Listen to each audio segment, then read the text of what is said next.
Everyone, आजचा आपला topic आहे स्पीड, टाईम, डिस्टन्स. ओके, वेग, वेळ आणि अंतर. ओके, सो बघा, आधी आपण युनिटपासून सुरू करूया. तर स्पीड कशामध्ये मोजलं जातं? एक तर तो मीटर पर सेकंड असू शकतो किंवा किलोमीटर पर आवर असू शकतो. ओके, त्याच्यानंतर टाईम कशात दिलेलं असू शकतं? तुम्हाला एक तर क्वेश्चनमध्ये मिनिट्समध्ये दिलेलं असू शकतं किंवा आवर्समध्ये दिलेलं असतं किंवा सेकंड्समध्ये दिलेलं असू शकतं. ओके, डिस्टन्स कशामध्ये देण्याची शक्यता आहे? Most of the common Times म्हणजे खूप वेळा तुम्हाला हे किलोमीटरमध्ये असतं आणि मीटरमध्ये असतं. फार कमी वेळा ते माईल्समध्ये देतात. ओके, सो माईल्समध्ये युजली हल्ली देतच नाहीत. ओके, तर ह्यांचा बेसिक फॉर्म्युला तर तुम्हाला माहिती असेलच, कारण आपण आधीपासून 6वी-7वीपासून टाईम स्पीड डिस्टन्स करतो आहे. सो स्पीडचा फॉर्म्युला काय आहे? Distance upon time. टाईमचा फॉर्म्युला काय आहे? Distance upon speed. आणि डिस्टन्सचा फॉर्म्युला काय आहे? Speed into time. हे 3 महत्त्वाचे फॉर्म्युले. ह्यातला कुठलाही एक लक्षात ठेवा. Speed is equal to distance upon time लक्षात ठेवलं तरी तुम्हाला उरलेले 2 फ्रेम करता येतात पटापट. ओके, ह्याच्यामध्ये स्पीड आहे तो 2 प्रकारचा असतो. स्पीडमध्ये एक कन्सेप्ट असते जे आहे रिलेटिव्ह स्पीड, आणि ही 2 प्रकारची असते. ओके, जेव्हा एका ठिकाणावरनं 2 गोष्टी 2 वेगवेगळ्या अपोजिट डिरेक्शनला जातात, तर हिचा स्पीड आपण ए पकडला आणि ही जी गोष्ट आहे तिचा स्पीड आपण बी पकडला, तर ह्यांचा रिलेटिव्ह स्पीड असतो ए प्लस बी. काय असतो? ए प्लस बी. कधी? जर ह्या 2 गोष्टी अपोजिट डिरेक्शनने जात असतील तर. ओके, ही झाली पहिली कन्सेप्ट. जर ह्या 2 गोष्टी एकाच डिरेक्शनने जात असेल तर हिचा स्पीड आहे ए आणि हिचा स्पीड आहे बी, तर ह्या 2 गोष्टींचा रिलेटिव्ह स्पीड असतो ए मायनस बी. का? तर ह्या सेम डिरेक्शनने जात आहेत म्हणून. ओके, जर अपोजिट असतील तर ए प्लस बी, जर सेम असतील तर ए मायनस बी. ओके, ही एक कन्सेप्ट लक्षात ठेवा. त्याच्यानंतर येतो ॲव्हरेज स्पीड. कधी कधी तुम्हाला ॲव्हरेज स्पीडवरती प्रश्न विचारतात, तेव्हा त्याचा फॉर्म्युला आहे 2ab अपॉन ए प्लस बी. ओके, ॲव्हरेज स्पीड असा पटापट काढू शकतो. काय फॉर्म्युला आहे? 2ab प्लस ए प्लस बी. ओके, आपण नंतरचा प्रश्न बघूया. एका व्यक्तीने एका ठिकाणावरून दुसऱ्या ठिकाणी जाण्यासाठी 6 किलोमीटर प्रति तासी वेगाने प्रवास केला आणि 3 तास प्रवास केला, तर त्या व्यक्तीने किती अंतर पार केले? आपल्याला काय काढायचं आहे? डिस्टन्स काढायचं आहे. डिस्टन्सचा फॉर्म्युला काय? Speed into time. आता स्पीड इंटू टाईम आपल्याला दिलेला आहे काय? बघा, त्यांनी किती तासी वेगाने प्रवास केला आहे? 6 किलोमीटर प्रति तासी वेगाने प्रवास केला आहे, म्हणजे त्याने स्पीड किती दिला आहे? 60 दिला आहे. किती टाईमाचा प्रवास झाला आहे? 3 तासाचा प्रवास झाला आहे, त्याने टाईम दिला आहे 3. करा गुणाकार, किती आले? 180. सो 180 किलोमीटर, कारण सॉरी, किलोमीटर प्रति तासी आहे आणि इथे पण तास आहे. सो आपण 180 जे काढू ते काय असणार आहे? 180 किलोमीटर. सो किती अंतर पार केलं? 180 किलोमीटर. चल दुसरा प्रश्न बघू. एका गाडीचा वेग 90 किलोमीटर प्रति तासी आहे, म्हणजे स्पीड किती दिलं आहे? 90 किलोमीटर पर आवर, आणि 540 किलोमीटरचे अंतर झाले. 540 किलोमीटर काय दिलं आहे आपल्याला? डिस्टन्स. तर किती वेळ लागेल? अंतर पार करण्यासाठी किती वेळ लागेल? म्हणजे काय काढायचं आहे? टाईम काढायचं आहे. टाईमचा फॉर्म्युला काय? डिस्टन्स अपॉन स्पीड, म्हणजे 540 डिवाइड बाय 90. ओके, 6ने भाग जातो आहे, सो किती वेळ लागतील? 6 तास. ओके,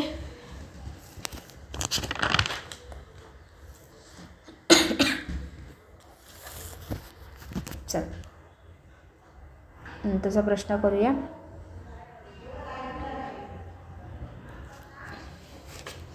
अमित 20 मीटर पर सेकंड वेगाने बिंदू ए वरून बिंदू बीकडे जातो आहे. ओके, आणि नंतर बिंदू बी वरून 28 किलोमीटर प्रति तासी वेगाने परत येतो आहे. तर संपूर्ण प्रवासात त्याचा सरासरी वेग किती? ओके, म्हणजे आपल्याला काढायचे काय? Average speed. बघा, आपण हा बिंदू ए पकडूया, हा बिंदू बी पकडूया. जाताना तो किती जातो आहे? 20 मीटर पर सेकंडनी जातो आहे. आणि तो जेव्हा बिंदू बी वरून येतो आहे तेव्हा त्याचा किती स्पीड आहे 18 किलोमीटर पर आवर. बघा, एक स्पीड आहे 20 मीटर पर सेकंड, दुसरा स्पीड आहे किलोमीटर पर आवरमध्ये. हे चालणार नाही आपल्याला असं. सो आपण काय करूया, हा जो 20 मीटर पर आवर आहे आपण त्याला कन्वर्ट करूया किलोमीटर पर आवरमध्ये. म्हणजे आपल्याला ॲव्हरेज स्पीड काढताना दोन्हीचे स्पीड असतील ते एका युनिटचे असतील. ओके. सो आपण कसं कन्वर्ट करतो, ह्या 20ला आपल्याला कशाने मल्टिप्लाय करावं लागेल, 18/5ने करावं लागेल. ओके. सो उत्तर किती आलं, 72 किलोमीटर प्रति तास. ओके. आता आपण ॲव्हरेज स्पीड काढूया. ॲव्हरेज स्पीडचा फॉर्म्युला काय होता, 2AB अपॉन A+B. म्हणजे काय, 2 इंटू हा स्पीड आपण 1 पकडूया आणि हा दुसरा पकडूया, B पकडूया, इंटू 28 डिवाइड बाय 72 + 28. हे सगळं सॉल्व केलं की तुम्हाला उत्तर भेटतं 4332 डिवायडेड बाय 100. म्हणजेच तुमचा वेग किती आला आहे, 40.32 kilometre per hour. Average speed किती आहे, 40.32, 40.32, 40.32 ओके किलोमीटर पर आवर. चला कंटिन्यू करूया. एका ट्रेनने 600 मीटर लांब पूल ओलांडण्यासाठी 40 सेकंद घेतले तर ट्रेनचा वेग किती. वेग काढायचा आहे म्हणजे आपल्याला काढायचं स्पीड. स्पीडला काय लागतं, डिस्टन्स अपॉन टाईम. आता इथे ट्रेनची लांबी म्हणजेच तुम्ही पकडायची डिस्टन्स. ओके. ट्रेनची लांबी म्हणजेच तुम्ही पकडायची डिस्टन्स. ओके. किती दिलं आहे, 600. टाईम किती घेतला आहे, 40 सेकंद. ओके. म्हणजे किती झाले, 15 मीटर पर सेकंड. किती झाले, 15 मीटर पर सेकंड. येस. सो ट्रेनचा वेग किती असेल, 15 मीटर पर सेकंड असेल. ओके. कारण हे 600 मीटर दिलेले होते आणि हे 40 सेकंड दिलेले होते. चला नेक्स्ट येऊया. एका व्यक्तीने एका ठिकाणावरून दुसऱ्या ठिकाणी 12 किलोमीटर प्रति तास वेगाने चालत 1 तास 3 मिनिटात पोहोचला. जर त्याचा वेग 15 किलोमीटर प्रति तास असता तर त्याला किती वेळ लागला असता. ओके. आता बघा, त्याने काय दिलं आहे की ह्या ठिकाणावरून ह्या ठिकाणी जायला किती वेळ लागला जायचा. त्याचा आधी किती होता, 12 किलोमीटर प्रति तास हा वेग होता. किती वेळ लागत होता, 1 तास 30 मिनटं लागत होते. ओके. जर तो 15 किलोमीटर पर आवरच्या स्पीडने गेला असता तर त्याला किती वेळ लागला असता. ओके. हे आपल्याला काढायचं आहे. ओके. ह्यासाठी 15 किलोमीटर प्रति तास त्याला किती डिस्टन्स जायचं आहे हे काढायला हवं आपल्याला. तर मग आपण काय काढू शकतो, वेळ काढू शकतो. आता तो डिस्टन्स आपण ह्या बेसिसवरती पण काढू शकतो कारण त्यांनी तेच प्रवास तो जे 12 तास वेगाने जाणार होता, प्रति ताशी वेगाने जाणार होता, तिथेच आपल्याला त्याचा प्रति तास काय करायचं आहे, 15 करायचं आहे. ओके. म्हणजे जिथे तो 12 किलोमीटर पर आवरने जात होता आता त्यांनी 15 किलोमीटर आवरने जर त्याचा स्पीड वाढला तर मग तो किती वेळाने जाईल. ओके. ह्यासाठी आपल्याला काय लागेल, डिस्टन्स लागेल. डिस्टन्स काय असतो, speed into time. Okay. Speed किती होता आधी, 12 होता. वेळ किती लागत होता, 1.5 लागत होता. म्हणजे 1.5 लागत होता, 1.5 तास लागत होते. झाले 18 किलोमीटरचं ते अंतर आहे. ओके. आणि हेच अंतर, ओके, हेच अंतर म्हणजे नंतरचं आपल्याला टाईम काढायचं आहे ना. सो हेच अंतर 18 किलोमीटरचं अंतर त्यांनी जर 15 किलोमीटर प्रति तासाने पार केलं, 15 किलोमीटर प्रति तासाने पार केलं तर त्याला किती वेळ लागेल. ओके. हे सॉल्व केलं की तुम्हाला अंदाज मिळेल 1.2. बरोबर. याचं म्हणजेच 1 तास 20 मिनटाच्या अराऊंड तो पोचेल. जिथे तो 12 किलोमीटरच्या स्पीडने जेव्हा जात होता तेव्हा त्याला 1.5 तास लागत होता. जर तो 15 किलोमीटर पर आवरच्या स्पीडने गेला तर त्याला 1.5पेक्षा कमी वेळ लागेल, जे आहे 1 तास 20 मिनटं. ओके.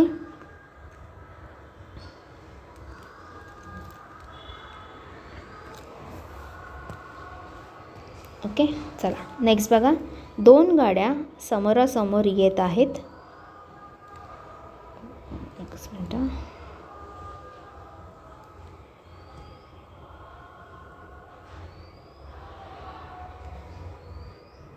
ओके.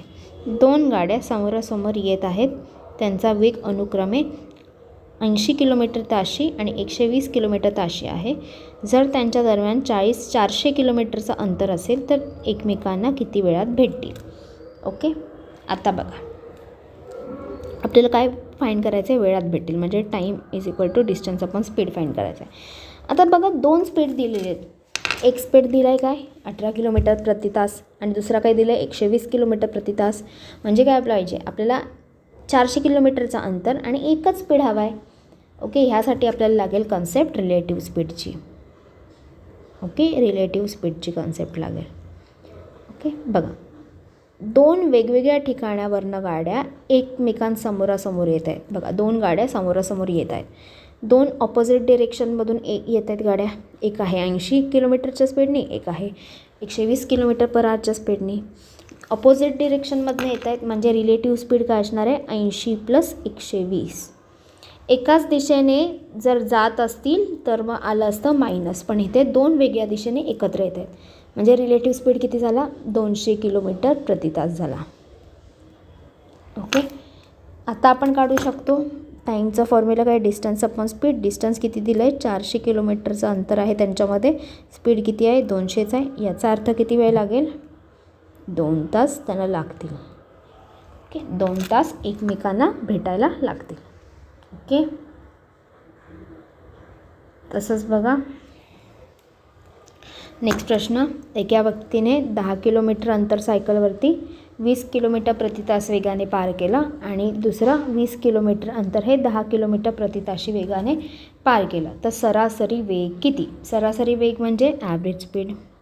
ॲव्हरेज स्पीडला त्यांनी एक स्पीड दिला आहे 20चा, एक दिला आहे 10चा. म्हणजे फॉर्म्युला काय 2 × A + B. ए पकडूया 20, बी पकडूया 10 × A + B. ओके, हे सॉल्व्ह केल्यावरती किती येईल 400 / 30 म्हणजेच ऑलमोस्ट किती येईल 13.33 असणार आहे ॲव्हरेज स्पीड.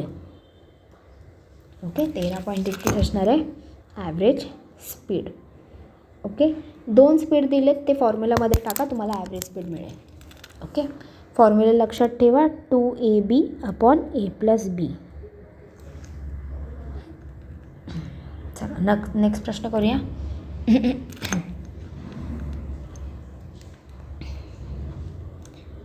60 किलोमीटर प्रति तास वेगाने प्रवास करणारी ट्रेन 6 सेकंदात माणसाला पार करते. तर ट्रेनची लांबी किती आहे. लांबी म्हणजे काय मी सांगितलं डिस्टन्स काढायचं, त्यासाठी लागते स्पीड आणि टाईम. ओके, आता बघा तुम्हाला टाईम कशात दिला आहे 6 सेकंड्समध्ये दिला आहे आणि स्पीड किती दिलं आहे 60 किलोमीटर पर आवरमध्ये दिला आहे. ट्रेनची लांबी काढायची आहे. ट्रेनची लांबी ही मोस्ट ऑफ द टाईम मीटरमध्येच असते. ओके, म्हणजे मला हा स्पीड किलोमीटर पर आवरचा चालणार आहे का नाही चालणार. मला हा कन्वर्ट करावा लागेल मीटर पर सेकंडमध्ये. म्हणजे काय मला 5/18ने डिवाईड करावा लागेल. ओके, हा भाग दिला. ओके, सो किती आले तुमचे 10 × 5 / 3 राहिले. ओके, 10 × 5 / 3. कधी कधी अर्धवट सोडवलेल्या गोष्टी आहेत ना त्या आपल्याला मदत करतात. बघा डिस्टन्स काढायचं आहे. डिस्टन्स म्हणजे काय स्पीड × टाईम.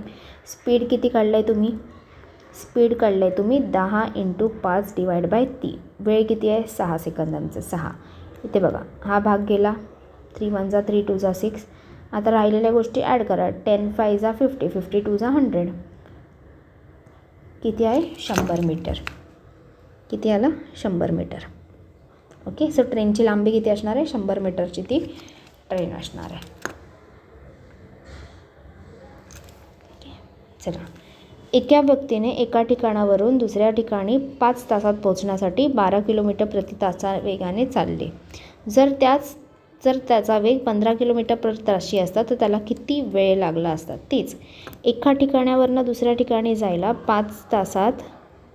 ओके, 5 तासात किती स्पीड होता त्याचा 12 किलोमीटर प्रति तास जेव्हा होता तेव्हा तो 5 तासात पोचला. जर त्याचा स्पीड आपण आता 15 किलोमीटर पर आवर केला म्हणजे त्याचा स्पीड वाढवला. याचा अर्थ 5पेक्षा कमी टाईम लागणार आहे आपल्याला. तोच टाईम किती तो आपल्याला काढायचा आहे. बघा ह्यासाठी आपल्याला काय पाहिजे क्लॅरिटी डिस्टन्स हवे. तर डिस्टन्स काय आहे स्पीड × टाईम. कोणाची पूर्ण इन्फॉर्मेशन दिलेली ह्याची आहे. सो 12 × 5 करा म्हणजे किती आला डिस्टन्स? 60 किलोमीटरचं आलं.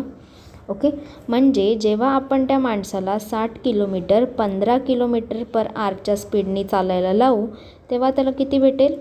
वेळ किती लागेल? 4 तासाचा लागेल. आपल्याला काय काढायचं होतं? वेळ किती लागेल काढायचा होता. कधी? जेव्हा 15 किलोमीटर प्रति तासाने तो जातो आहे तेव्हा. ओके, सो किती लागेल?